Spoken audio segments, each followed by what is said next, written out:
This is all about hiking shoes and why I think you should consider these Altra boots and shoes for your next hiking shoe. I is Fellman Dave, qualified to talk about this, well as my 45 years of hiking and backpacking. My full-time job is as a gait analysis specialist.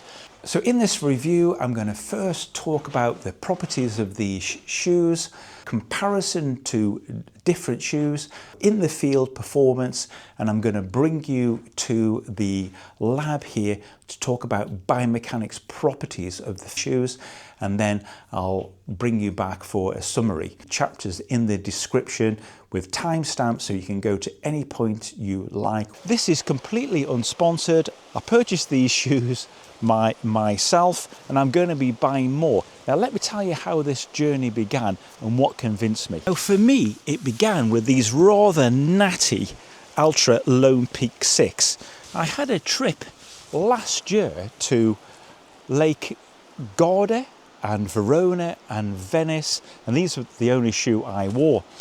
And I found that after kind of days of walking around hot Italian cities, hiking and stuff, that I had a lot less foot fatigue and leg aches than I might normally expect from hard days on my feet. And that got me wondering why.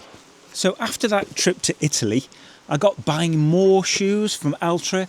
I bought the Timp 5, that's my kind of go-to runner, the Lone Peak all-weather Altra Timp 5 Gore-Tex, and I apologise that these are a little bit dirty, but they've been well used over the last few weeks on a hiking trip to Iceland and in this last week in the English Lake District. And my most recent purchase is the Olympus 6 Gore-Tex Hiker. And I'm also going to discuss some alternatives that I've tried over the last few years. I'm going to explain some of the limitations of the Altras as well, and in what circumstances it's time to cross over to other shoes. Now the Timp 5 I would describe as the dune buggy fast hiker between the two, whereas the Olympus 6 I would call that more the SUV kind of powerhouse, go through anything kind of plush ride. This is the kind of like lighter, more responsive shoe. Now that being said, a lot of people love the Lone Peak as a hiker, but with that flexibility you'll also get great feel, and if the hike is an SUV, think of this as like a motocrosser. So as a consequence of that greater feel and the thinner, more flexible sole, you will get more stone penetration, which could potentially lead to injury or foot fatigue. But if you're the kind of person that wants that level of feel, you know who you are, you're used to this kind of shoe, you're good on your feet, you've got strong feet, so the Lone Peak might be the one for you. But for me, the Timp and the Olympus 6 hike is the way to go. Now back to those shoes. Kind of like depends what you want really. So this has got a tough fabric upper, and I think this is a TPU toe box that's quite well reinforced. This is a 29mm cushion, or stack height as they call it, and this gives a really soft plush ride. I don't think it's got quite as much stone absorption as the Olympus. The sole unit is absolutely fantastic. They call it the Vibram Max Grip, and whilst this hasn't got the deepest lugs ever, I found it to be consistently good on wet grass, rocks, kind of slimy rocks, tree roots, everything. And I'll just show you some examples of me trialing out, really deliberately trying to slip, and it's good as anything I've ever tried. And part of the secret of that, I feel, is the ability for the sole unit to conform around a little bit. It's pliable, plush, a nice soft ride, but without letting stones penetrate through too much. But that still gives you that kind of conformable and that ability to kind of stick and mold around kind of wet, uneven surfaces. So you get kind of the best of both worlds, really. It's obviously a fairly kind of like low boot, and the waterproofing only comes up to this level really. So you know that's still pretty high really. What's that? A good kind of like 8 or 9 centimeters, kind of like not bad. And this is the Ego midsole on this shoe. Now the Olympus is our, I won't say heavyweight SUV because it's still dazzlingly light. And in the comparison between different shoes, I'll compare some of the weights. Now this is a leather shoe that's all around from the heel to the forefoot, and this pattern that you can see here isn't actually ventilation or anything like that. It's just a stamped or molded aspect in the leather. It's got a heavier, more reinforced TPU front here that I found great for shock absorption, and you know, knocking against rocks and stuff, you're just not going to feel it at all. The rear of the shoe is kind of like a soft core Dura type thing really, and of course where the sole unit wraps around the heel and well up the side in this kind of guide rail type thing, that lends to stability and protection from any sharp rocks and stones. Now this has got a higher stack height. I believe it's an average of around 33 millimeters.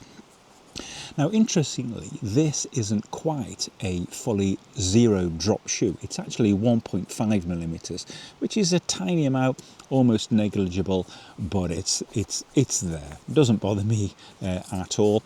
Now you will find, of course, that compared to the Timp, this is a stiffer shoe. So I can bend this, but I would say that's taking kind of like more than double the force to do that, and that'll help you when it comes to kind of like rockier technical terrain. It'll give you a bit more protection of the rocker. In other words, the rocker won't bottom out so quickly. Now the thing I really like about this shoe is these sole guide kind of like rails they put inside. You'll see that it's deeper lugs than the Timp 5 that gives it better grip, and of course for the pretty much the same size shoe it's a much wider sole unit, so that gives you loads of kind of like float if you like, but it doesn't feel like an overly big shoe, but it's definitely like a cruiser, like a magic carpet ride. Takes a little bit getting used to it first, it's unusual, but I absolutely love it. Now back to the flex in this sole unit. So these kind of like rails along here again are in anatomically correct positions, but really help the shoe again to kind of flex over boulders, rocks, smears, giving you that extra grip, helping to make the use of this massive contact area to get into the crevices, rocks, absorb over everything. Really, really sticky. Now, of course, there's limits to any shoe. You know, greasy, lichen-covered rocks you might struggle with, but I found it as good as anything. And in the shoe comparison, I'm going to talk about Innovate shoes and why I drop those in favour of the Altras. Now in this section we're going to talk about boot selection, boot properties, and some more esoteric choices when you're really looking for the right boot. Now these are my current boots that are kind of like in rotation, and they roughly go from low altitude to high altitude, and you could also call it from warmer temperatures to colder temperatures, although these are kind of interchangeable depending on those esoteric skill technical properties. There is a little bit of crossover with these, of course. I mean, recently in Iceland I successfully used the Timps with a flexible B1 crampon, but now having established the fit of the boot, you want to try it on different terrain, like those slopey things in the shop. You want to try kicking your toe against the front, making sure it doesn't slide forward, you don't have any contact.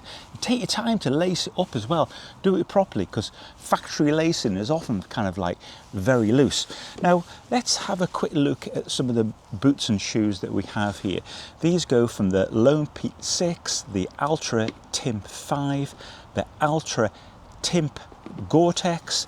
These are the Innovate G390, the Altra Olympus 6 Gore-Tex, the Scarpa Rebel Run, the Scarpa Mescalito, the Scarpa Rebel HD Light, a Mammoth, and I can't remember what it's called, kind of 3-4 season boot, and a nice big Bestard mountaineering boot. These look fairly new because I've recently had to retire my old La Sportiva Nepal Extremes. These are for a project this winter and next year to the Himalayas I'm looking forward to. Now, when you are selecting your boot, you've got to be very honest about what terrain you're going to be on. Is it kind of like the more kind of technical stuff, edging, scrambling above grade 1? Are you going to be meeting snow and ice, so you're going to be on this kind of like section more? Or is it going to be more trails that are rocky, undulating? So the more technical the terrain and the more you need to edge, like on a very small platform with the shoe, it's likely the more feel that you want around the toe, a closer contact, and the firmer the sole. So for instance, even though the Olympus 6 and the Scarpa Rebel Run are next to each other, you can see there's a significantly smaller sole platform here compared to the Altra. But if I was scrambling, this would be the boot for me. Whereas walking long distances, even over rocky undulating terrain, it would be the Olympus 6 Gore-Tex. So you've got to be honest about the terrain that you're going to be on, and you've also got to be honest about your own skill level. Now, I know people that would be able to function really well in a cold winter mountaineering trip over, say, the Lake District, using this kind of shoe because they're fit enough to keep moving and they've got the skill and confidence to be able to use a shoe like this on various terrains, even perhaps with just the addition of a light crampon.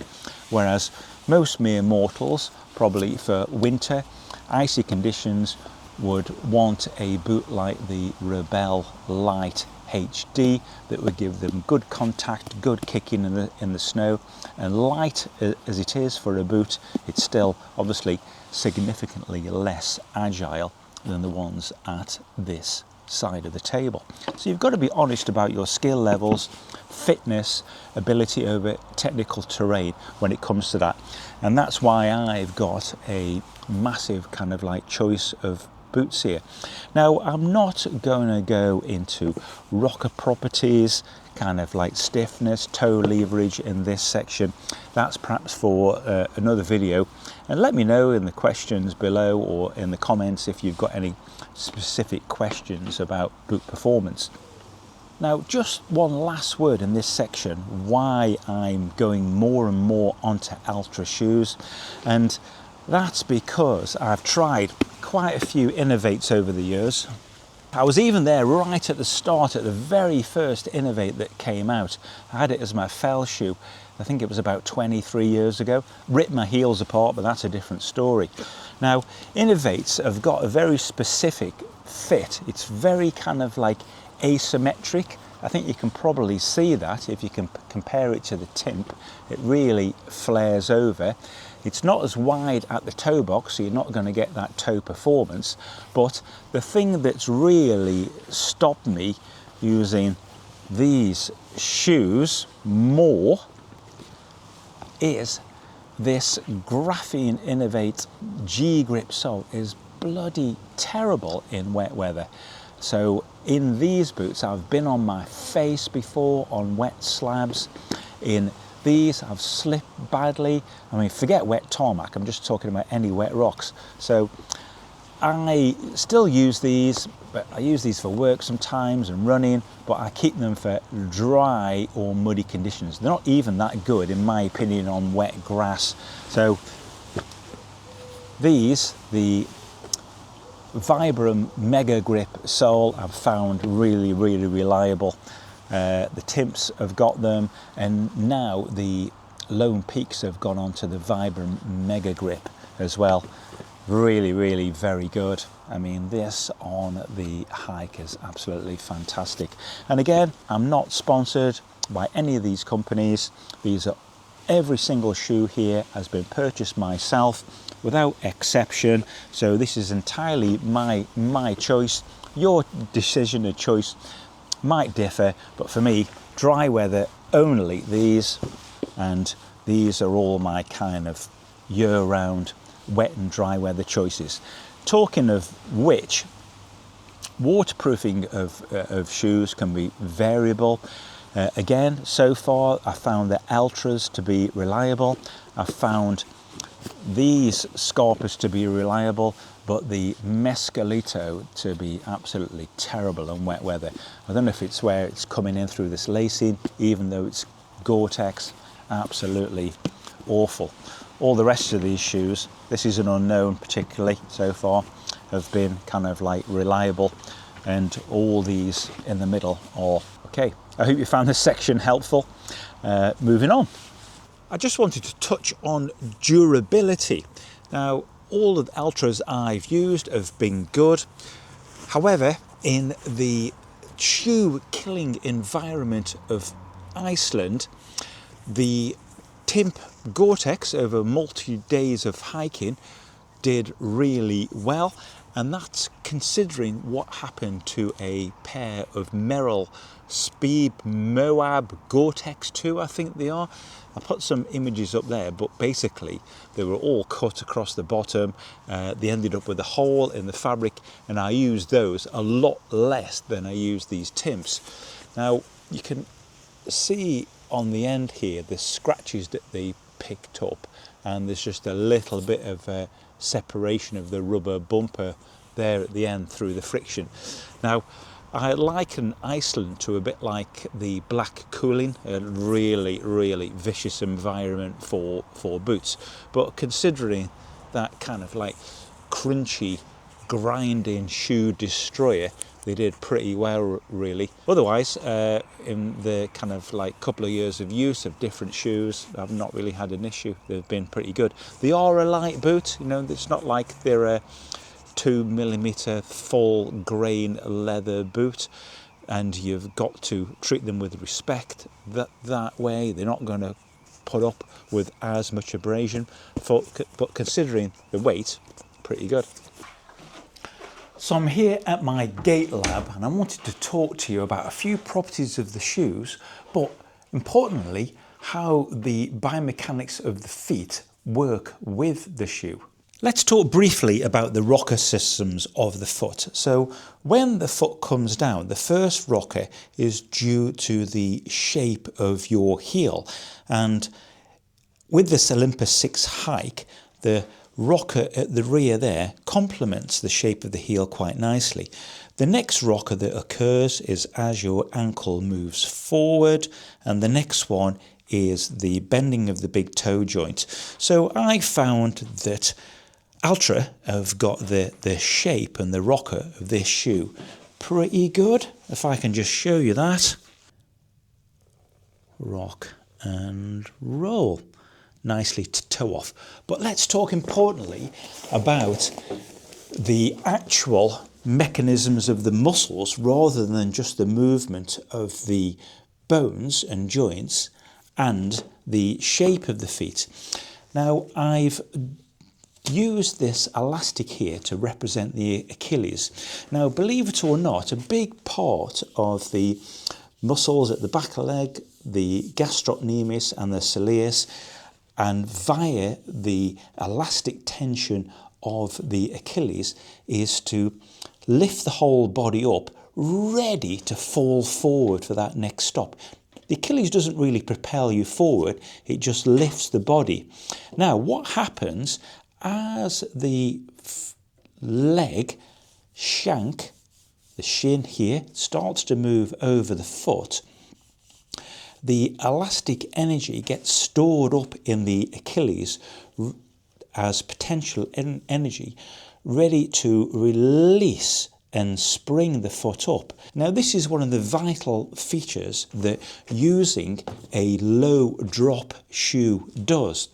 So we're going to do a little demo of this, and I'll ask you to join in with me with shoes and socks off. But if you've got a shoe that's got a really high heel, so lifted up here, this elastic tension will be delayed. Whereas, of course, if you drop the heel, I've not moved the foot or leg at all, you can see as I just drop the heel there, this tensions more. So a shoe like this that's zero drop will complement the action of the Achilles to utilize that potential energy and release it into kinetic energy to start to lift the heel.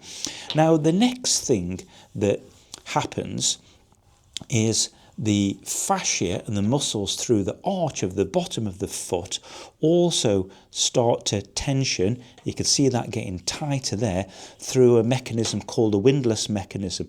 And as the big toe bends, that gets tighter, the arch of the foot shortens, and that also helps you to do that final propulsion forward, ready to go into swing phase. Now, there's an important aspect with the shape of the Altra shoe that complements that windlass mechanism. But let's get shoes and socks off and I'll show you a couple of examples. Come on, indulge me. Shoes and socks off. I'm not getting paid for this. I'm doing this just for fun, so join in. I can't see your feet, so don't be shy. So what I'd like you to do is a couple of little experiments. Firstly, place your foot on the floor. I'll just make sure you can see me okay there. And what I'd like you to do is just stand upright and just start to push your knee forward over your foot and look straight down, and you'll be able to see the point when your knee crosses over, when you really start to feel your heel starting to come up. Now, there's more movement in the ankle there, but you'll feel the irresistible urge to lift your heel. So if I look down from above, from my perspective, that's as my knee gets over my big toe. Now, if I do the same thing with about a 10mm raise under my heel there, which would represent an ordinary raised shoe or running shoe, as I go forward, that point where that heel starts to lift up due to the elastic energy of the Achilles is much more delayed. That's about another probably 7 to 8 centimeters further forward. So what that means, using a zero drop shoe, I know this is 1.5mm, and of course drop, importantly, refers to the height difference between the forefoot and the rear foot. Now, don't be deceived by this shape on the outside. It's the same with any shoe. You need to look on the inside of the shoe and look at the difference in height. So the actual sole here is all the way down inside here. So that, and then at the forefoot it's along here. So it's, virtually flat inside. So imagine using this much lower drop shoe helps the Achilles to deploy earlier, helping you to lift your heel and get powered into that final propulsive phase. Now, the next important experiment I'd like you to do is if you get your foot down on the ground like this, and what I'd like you to do is put one finger under your big toe there and push your big toe across.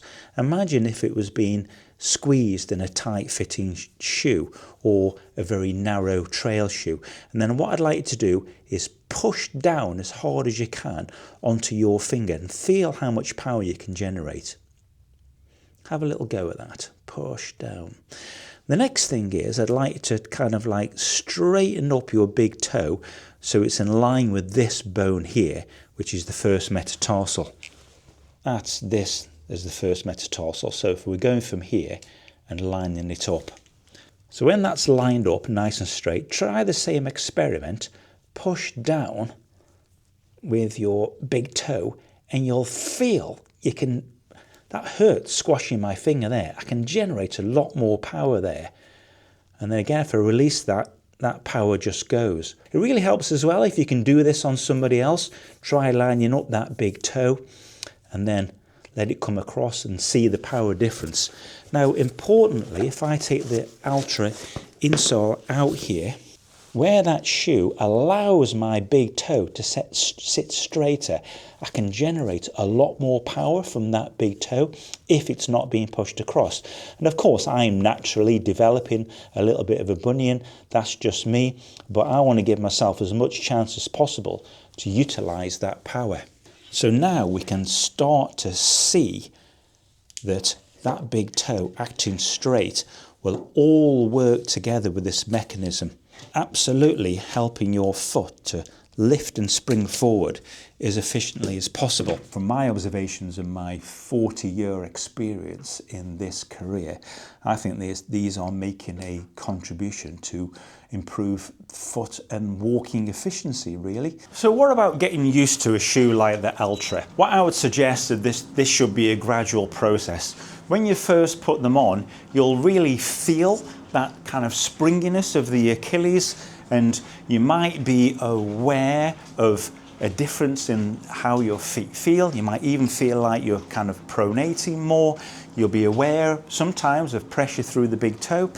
And think of it like taking up a new sport where you're not going to go crazy every day. So say you took up surfing, you're not going to do 4 hours of surfing every day. You'll be absolutely exhausted. That's what I would suggest is, at first, when you're in a shoe like this, think about using them only for 10% of your walking time.